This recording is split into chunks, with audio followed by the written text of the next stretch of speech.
여러분 안녕하세요. 미솔쌤의 한국사 시간입니다. 오늘 이 시간에는 1910년대부터 20년대 초반까지 우리나라 안과 밖에서 했던 독립운동을 알아보도록 하겠습니다. 먼저 1910년대 국내 상황부터 볼게요. 1910년대는 무단 통치 시기죠. 이 시기는 어떤 시대야? 조선 땅에 조선총독부가 세워지고 헌병경찰이 우리 민족을 감시했습니다. 태형이라는 제도를 통해 우리 민족을 차별했고요. 토지조사 사업을 실시해 우리의 땅을 빼앗아갔죠. 자, 그러면 이러한 상황에서 일제의 눈을 피해 독립운동을 한다는 게 쉬울까요? 굉장히 어렵죠. 진짜 목숨을 걸고 하는 거야. 때문에 당시 국내에서 활동한 독립운동가들에게 제일 중요한 것은 일단 일본에게 안 걸리는 거예요. 걸리면 죽는 거니까. 하지만 지금 국내 조선 땅은 일본이 통치하는 공간이고 실제로 국내에서 독립운동을 하는 것은 굉장히 어렵습니다. 게다가 이 시기는 언론, 출판, 집회, 결사의 자유가 없잖아. 단체를 만드는 것 자체가 불법인 시대예요. 그렇기 때문에 1910년대 국내의 투쟁은 비밀 결사의 형태를 가지고 있습니다. 당시 국내에서는 수많은 항일 비밀 결사가 만들어져 활약을 했는데요. 대표적으로 두 가지가 있습니다. 바로 독립의금부와 대한광복회였습니다. 먼저 독립의금부를 만든 사람은 임병찬인데 이 초상화를 봐봐. 입고 있는 옷이 어때요? 옛날 옷, 한복이죠. 마인드가 어떨까? 보수적일까? 진보적일까? 보수적이라고 추측을 해볼 수가 있겠죠. 게다가 이 사람은 충과 효를 강조하니 성리학을 공부한 유생이야. 때문에 고종에 대한 충성심이 굉장히 강한 사람인 거지.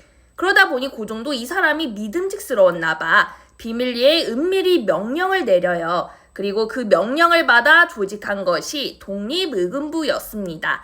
때문에 독립의금부의 목표는 고종이 컴백해서 다시 황제의 자리에 앉는 거예요. 국권을 되찾아서 어디로? 대한제국으로 돌아가자는 거지. 이것을 좀 고급스러운 말로 복벽주의라고 부릅니다. 여기서 복은 회복을 시키자는 거야. 누구를? 벽. 이게 좀 어려운 한자인데요. 임금벽이에요. 즉 물러난 임금을 다시 왕위에 앉히자는 거야. 그리고 이를 위해 전국적인 의병봉기를 준비했고요. 일제 국권 반환을 요구하는 글을 작성해 보내려고 계획을 세우고 있었는데 조직이 발각되면서 해체가 되었습니다. 때문에 실제로 실행에 옮기지는 못했어요. 그만큼 당시 상황이 힘들었던 거지. 다음은 박상진이 만든 대한광복회입니다. 이 사람이 박상진인데 아까 임병찬의 초상화와 비교했을 때 어때요? 좀 더 젊어 보이고 옷도 양복이지. 뭔가 더 깨어있을 것 같은 느낌 들지 않나요? 그래서 같은 비밀결사지만 독립의금부와는 좀 결이 달라. 나라를 되찾는 것까지는 똑같은데 그 나라의 모습이 공화제인 거죠. 왕이 없고 백성들이 주인이 되는 민주공화제를 추구했고요. 그러면 일단 나라부터 찾아야지. 그래서 독립군도 키우고 군대를 만들기도 했고 또 이런 것을 하려면 돈이 필요하니까 친일파들의 집을 방문해서 친일파를 처단하고 군자금을 마련해 그 돈으로 무기도 사고 독립군도 키웠습니다. 하지만 이 과정에서 박상진이 또 잡히게 돼요. 결국 박상진이 죽으면서 조직은 해체가 되고 이후 일제의 탄압을 피해 일부 회원들은 만주로 떠나 무장 독립투쟁을 이어나갔습니다. 그럼 이 시기 국외는 어땠을까요? 당시 많은 애국지사들은 국외로 나가 독립전쟁을 준비했는데요. 그곳이 어디냐면 크게 세 가지로 나눠볼 수가 있습니다.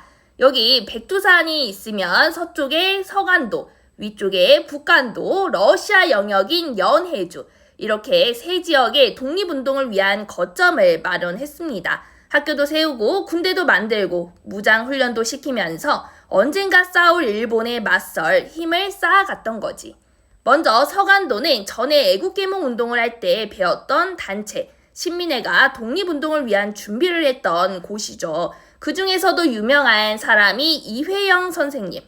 이분은 형제가 6명인데 모두 다 독립운동에 헌신을 했어. 사실 이 이씨 형제 6명이 엄청 금수저였단 말이야. 그런데 독립운동을 위해 자신의 전 재산을 팔아요. 그게 오늘날 돈으로 얼마인지 아니? 무려 600억이야.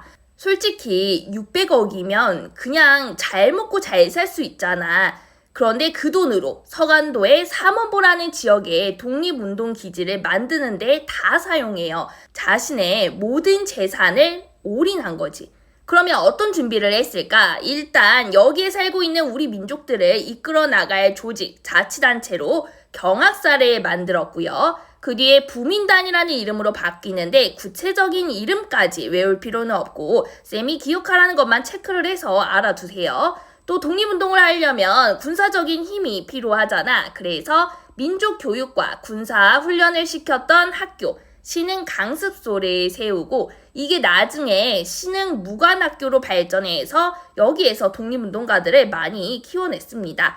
요거 좀 기억을 해주세요. 그리고 진짜 전쟁할 군대도 있어야지. 그게 서로 군정서였습니다. 그 다음 북간도, 여기도 수많은 한인촌 마을이 형성되어 있었어. 그래서 독립운동가들은 간민회라는 자치단체를 만들어 한인촌에 살고 있는 동포들을 이끌었고요. 명동학교를 만들어 교육에 힘쓰기도 합니다. 그리고 특히 대종교 사람들이 여기에 와서 중광단이라는 무장단체를 조직하는데 이게 뒤에 북로군정서라는 군사조직으로 발전을 해요. 요거 좀 중요합니다. 그리고 간도 지역 외에 또 우리 민족들이 많이 살았던 곳이 연해주였습니다. 당연히 여기에도 독립운동을 위한 준비를 했고요. 일단 블라디보스토크의 한인 집단 거주지 마을인 신안촌이 건설되었습니다. 그리고 이곳에 독립운동가들이 모여 권업회라는 자치단체를 조직해 동포사회를 이끌었고요. 그리고 권업회의 사람들이 이후 독립전쟁을 위해 대한광복군 정부를 만들기도 했습니다. 연해주는 신안촌과 대한광복군 정부 요 정도 기억을 해두세요. 자, 이렇게 1910년대 우리는 열악한 상황 속에서도 포기하지 않고 독립을 위한 준비를 해나갔습니다. 그럼 이제 그 다음은 뭘 해야겠어? 진짜 일제라는 적에 맞서 싸워야지. 그래서 1920년대에는 일본 군대와 우리 독립군이 전투를 벌이고요. 대표적인 전투 두 가지를 기억해야 합니다. 첫 번째는 봉오동 전투입니다. 지도를 보면은 여기가 봉오동 지역인데요. 어때요? 우리나라 땅과 굉장히 가깝죠. 여기에서 독립군들이 서로 연합해서 전쟁을 준비하고 있었어. 그 군대가 바로 홍범도 장군이 이끄는 대한독립군이었습니다. 1919년부터 당시 독립군들은 수시로 두만강과 압록강을 건너 국내로 들어와 국경지역에 있는 일본군을 수십 차례 공격하며 습격을 했는데요. 그러자 일본은 점점 독립군들이 거슬려 화가 나는 거지. 그래서 독립군들을 죽이기 위해 우리의 근거지 봉오동 지역으로 향합니다. 그런데 이 봉오동 지역이 우리 독립군과 일본군 중에 누가 더 익숙할까? 당연히 독립군이죠. 왜? 계속 이곳에서 살면서 훈련을 했잖아. 지리를 다 꿰고 있다고.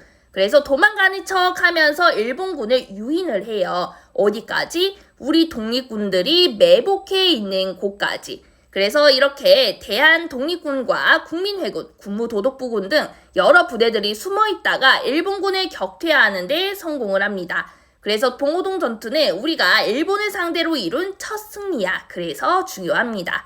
자, 그러면 봉오동 전투에서 발린 일본이 그 뒤에 얌전히 있었을까요? 아니죠. 완전 열이 받아서 이를 갈고 있어. 그래서 대규모 군대를 데리고 가서 독립운동가들을 쓸어버리고 싶은데 문제는 독립군이 있는 만주는 일본 땅이 아니라 남의 땅이야. 당시 중국 땅이잖아. 함부로 막 대규모 군대를 보낼 수가 있어? 없어요.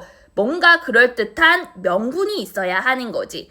그래서 일본은 사건을 하나 조작합니다. 바로 훈춘 사건인데 훈춘 사건은 일본이 마적단을 매수해서 훈춘이라는 지역에 살고 있는 일본인들과 영사관을 공격한 거야. 그리고 나서 우리 국민들이 독립군 때문에 피해를 입었다. 우리 국민들 우리가 직접 보호해야 해 하면서 대규모 군대를 보내요. 지들이 사실은 다 짠 거면서 우리 독립군을 범인으로 몰아갔던 거야. 그래서 발생한 것이 청산리 전투입니다. 일본이 대규모의 군대를 파병하고요. 그러자 우리도 백두산 청산리 일대로 모여 김좌진이 이끄는 북로군정서와 홍범도의 대한독립군 등이 함께 여기 청산리 일대에서 6일간 10여 차례나 반복되는 수많은 전투를 벌였고요. 여기에서 또 우리 독립군이 승리를 합니다. 게다가 이 전투는 일본군과 맞선 전투 중에 최대 성과를 냈기 때문에 청산리 대첩이라고도 불러요. 그리고 이렇게 봉오동 전투와 청산리 대첩에서 우리가 승리할 수 있었던 것은 그 전부터 독립운동 기지를 건설하고 독립군을 키웠던 우리 민족의 노력이 있었기 때문에 가능했던 거야. 그럼 현재 일본의 심정이 어떻겠어? 봉오동 전투, 여기에서 우리는 일본한테 한 방 먹였죠. 그러자 화가 난 일본이 대규모 군대를 이끌고 청산리 전투를 일으켰는데 우리가 또 이기잖아. 같은 해에 2번이나 우리 독립군들에게 크게 진 일본은 분노 게이지가 완전 상승해서 지랄지랄을 하기 시작해요. 그러면서 우리 독립군의 시련이 시작됩니다. 그 시작은 간도참변이었어요. 간도참변의 일제가 우리 독립군을 없앤다는 목적으로 일으킨 건데요. 실제로는 독립군, 일반인 구분 없이 그냥 간도의 우리 민족들을 다 죽여버리려고 했어. 특히나 북간도 지역, 이곳에 있는 한인 마을에 쳐들어가서 남자, 여자, 어린아이 가리지 않고 막 칼로 찌르고 총으로 쏘고 불을 질러 타 죽게 하고 그냥 눈에 띄면 죽였다고 해요. 이것이 청산리 전투 직후부터 몇 개월 동안 일어났는데 이 과정에서 아무 죄도 없는 사람들이 거의 만여 명이 학살을 당합니다. 그럼 너네가 당시 간도의 독립군이라면 여기에 계속 있을 수가 있어? 아니죠. 여기 있다가는 지금 다 죽게 생겼잖아. 그래서 간도의 독립군들은 굉장히 먼 거리임에도 불구하고 추위를 뚫고 위로 올라가 밀산이라는 곳까지 갑니다. 그리고 이곳에서 여러 군대들을 하나로 모아 조직을 정비하는데 이것이 서해를 중심으로 한 대한독립군단이었습니다. 그리고 이들은 다시 국경을 넘어 러시아의 자유시로 향했습니다. 왜? 이 시기 레닌이 약소민족의 독립운동을 지원해주겠다는 말을 했거든. 그 말에 희망을 걸고 간 거지.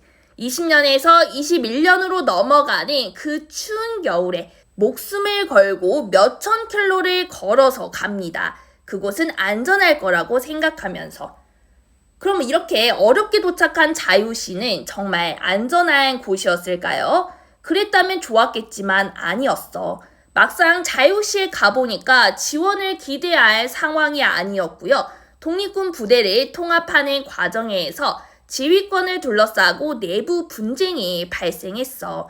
지휘권 양도를 거부하자 독립군에게 러시아 적군은 무장 해제를 요구했는데요.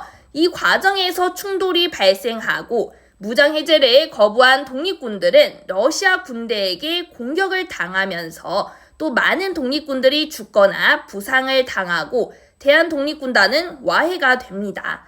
이 사건이 자유시 참변이고요. 더 이상 자유시도 안전한 곳이 아니니까 살아남은 일부 사람들은 다시 만주로 돌아와 독립군을 재정비하기 시작합니다. 여기까지 1910년대에서 20년대 초반 무장투쟁에 대해 알아보았고요. 다음 시간에는 자유시 참변 이후의 상황을 살펴보도록 하겠습니다.